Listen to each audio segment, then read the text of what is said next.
Hello everyone. Today we are starting a new chapter, chapter 5. We will look at continuous random variables. So continuous random variables can be classified as uniform, normal, and exponential. We will not see exponential, we will only see the uniform and normal distributions. Before we go to those specific distributions, let's define first the cumulative distribution function. The cumulative distribution function is a type of function that we use to calculate probabilities in continuous distributions. Because a variable is continuous, there is no such thing as exact probability. For example, you cannot find the probability that someone will come exactly at that specified time, because time is continuous. But you can find the probability of the interval. So in cumulative distribution functions, we look at the probability of intervals in a way that we first find the CDF, where the probability of x less than x gives us the cumulative distribution function.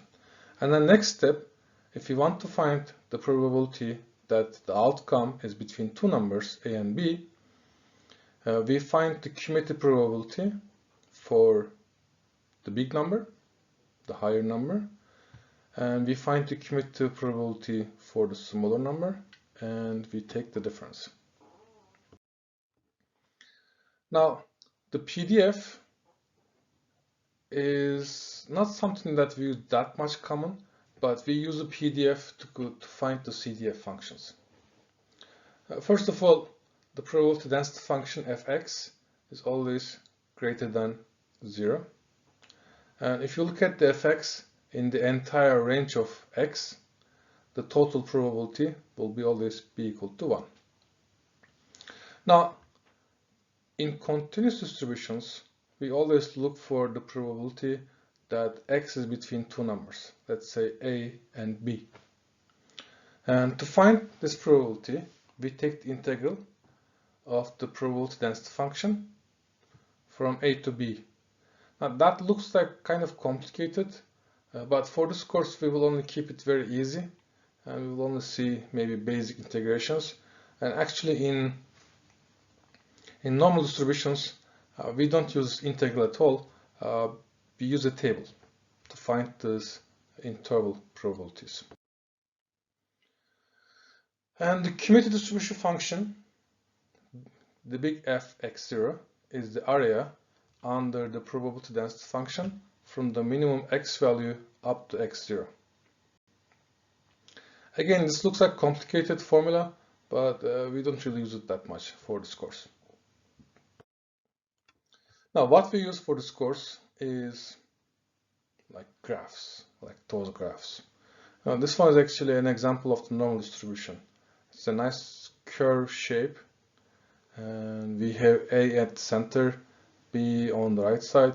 And let's say we are looking for the probability that x is less than or equal to B and A. Now, in continuous distributions, the exact probability is 0. So what that means is it doesn't matter whether you are using less than or equal to or less than. They will have the same outcome. So the probability of any individual value is 0. That means we cannot find the probability that x equals a is 0, x equals b is 0. But we can find the probability that x is between a and b. Now here's an example. I'll skip the example. That's for registration. Now we will see two specific distributions. One is the uniform distribution. It's an easy one. It's the probability distribution where the probabilities are all equal. So it's a uniform, and the total area under the uniform probability density function is equal to 1. So we are always looking for some sort of proportion, maybe between here and here. So what's the probability, for example, here? Let's say this is A, and this is B, and we are trying to find the probability that X is between A and B, for example. Now, the continuous uniform distribution function, by definition, assumes that X is between A and B. And in that case, the probability function is equal to 1 over B minus A.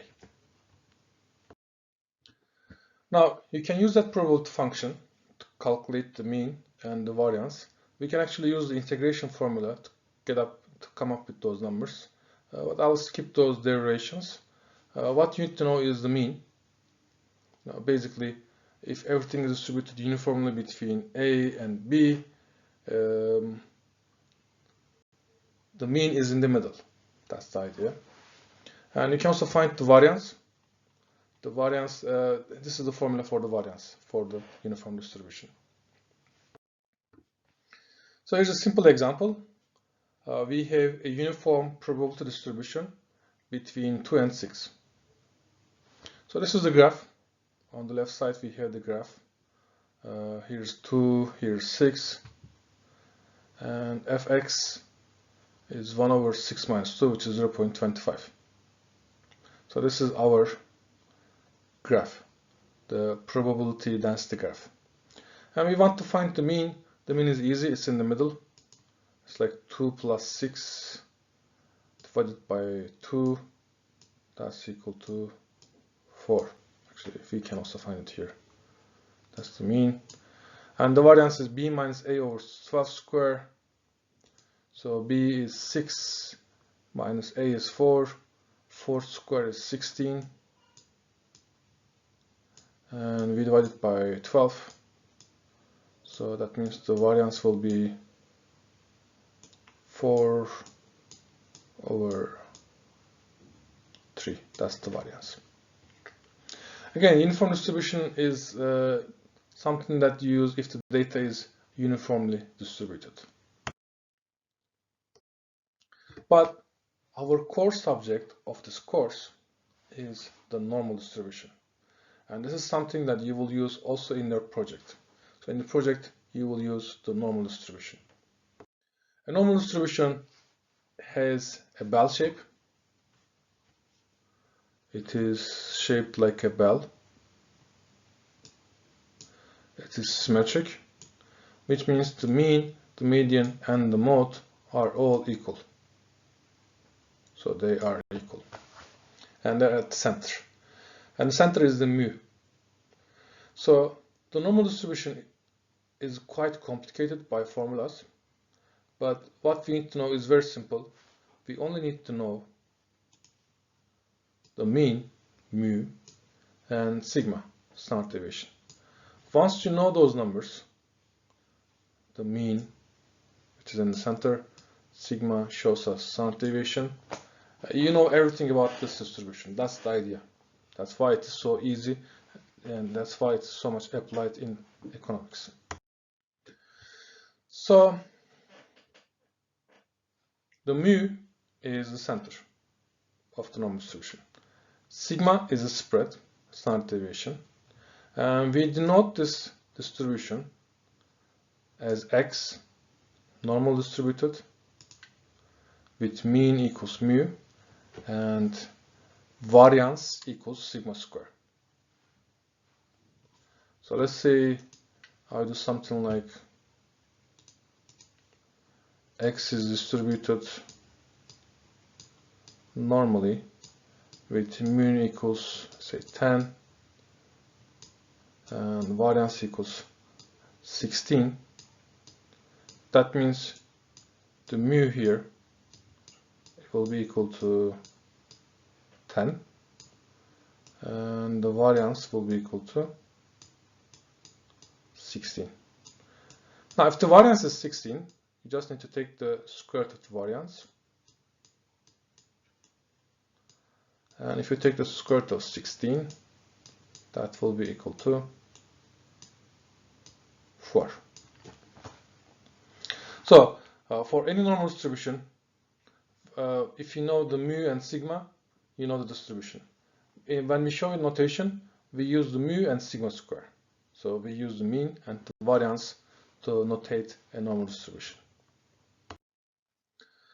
Now we also have the cumulative normal distribution, which means the distribution where x is less than or equal to a specific number. For example, in this graph, on the left side of x0 is shaded with red color. So this part is all red color. And this part is the probability that x is less than or equal to x0.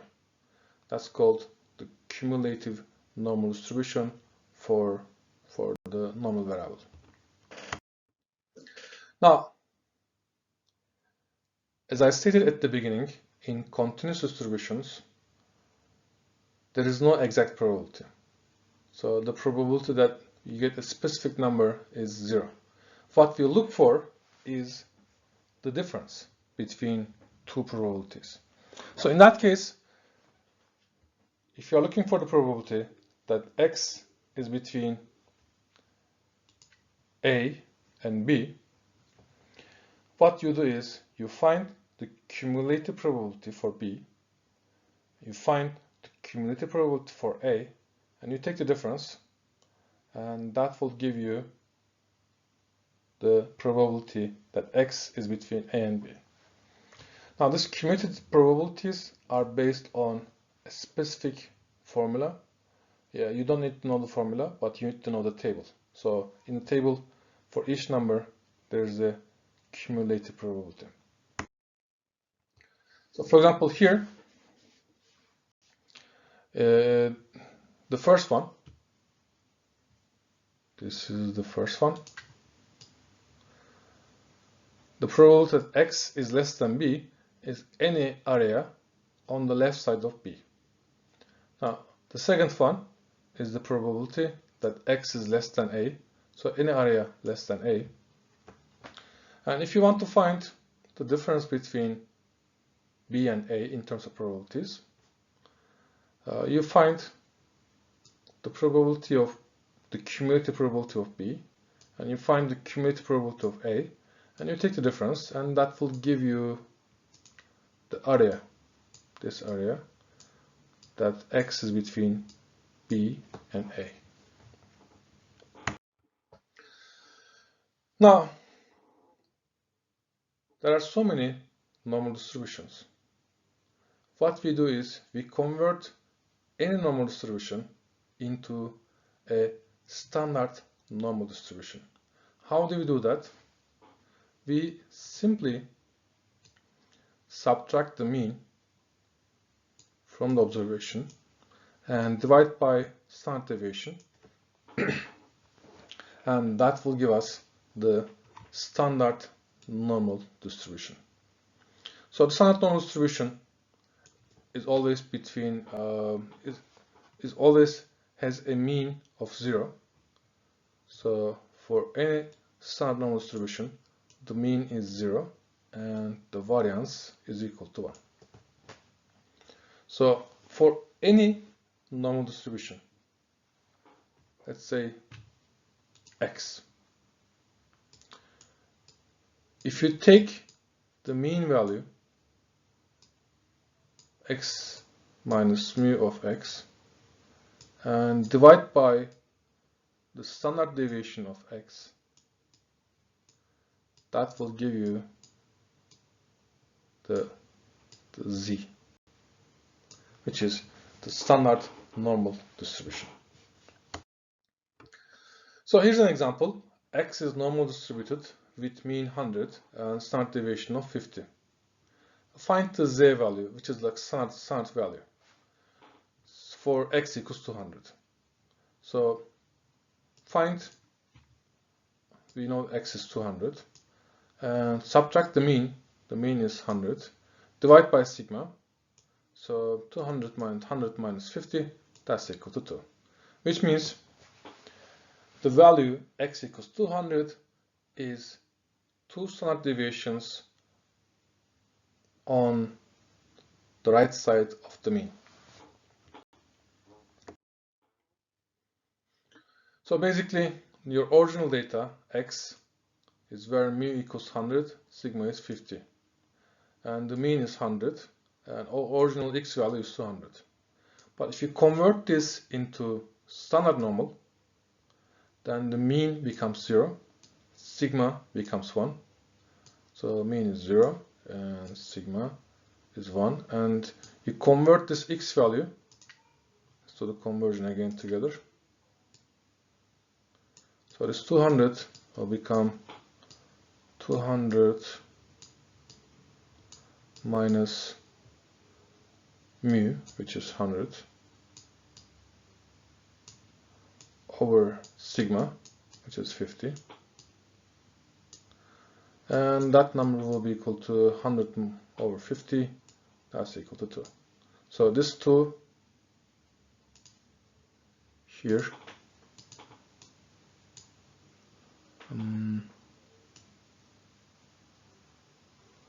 yeah, you can see 2 here, we use it here. Yes. Now there's a table, and I also uploaded this table to the class. This table gives us the cumulative distribution.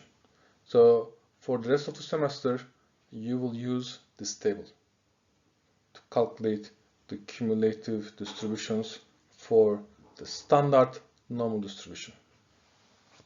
Otherwise, if you don't have the table, you need to use the integral, and the integral will get very complicated. So you will use the table to calculate the probability. So for example, in the table, if you want to look at the probability that z is less than or equal to 2, you will simply look at the table value, and the table will give you 0.9772. Now for negative values, the table doesn't have the negative values. The table shows only the positive values. Well, you look for the positive value and you subtract from 1, that will give you the negative value. Because the total probability should be equal to 1. So if the probability that x is less than or equal to 2 is equal to 0.9772, that means the probability that z is less than or equal to minus 2 is equal to 0.0228. Here we are simply using the symmetric probability. The fact that the distribution is symmetric, this is how we find the probabilities on the negative side. So here's another example. Suppose that x is normal with mean 8 equals 8, standard deviation equals 5. Find the probability that x is less than 8.6. Again, this is something we need to convert 8.6 into this number. It will be converted into z. So that will be 8.6 minus 8 over 5. And that will be 0.6 over 5, which will be 0.12. Now, you find 0.12, but this is not the probability. And then next step, you find it from the table. So from the table, you look for the z. What is the probability if z equals 0.12? The answer is somewhere here actually. Yes, actually here. The probability that z is less than or equal to 0.12 equals 0.5478, and that number comes from the table. Now, for the upper tail probabilities, again, what you do is simply you find the lower tail probabilities. And once you find this, it's easy. You just subtract it from 1. So to find the probability that x is higher than 8.6, first you convert into z, and that's equal to 0.112. So 1 minus the probability of 0.112, that's equal to 1 minus 0.5478. So the upper tail probability becomes 0.4522. So the total probability is always equal to 1. If the left side is 0.5478, then the right side will be 1 minus 0.5478. That will be 0.4522. And I will leave the class activities for the recitation later. That's it for today.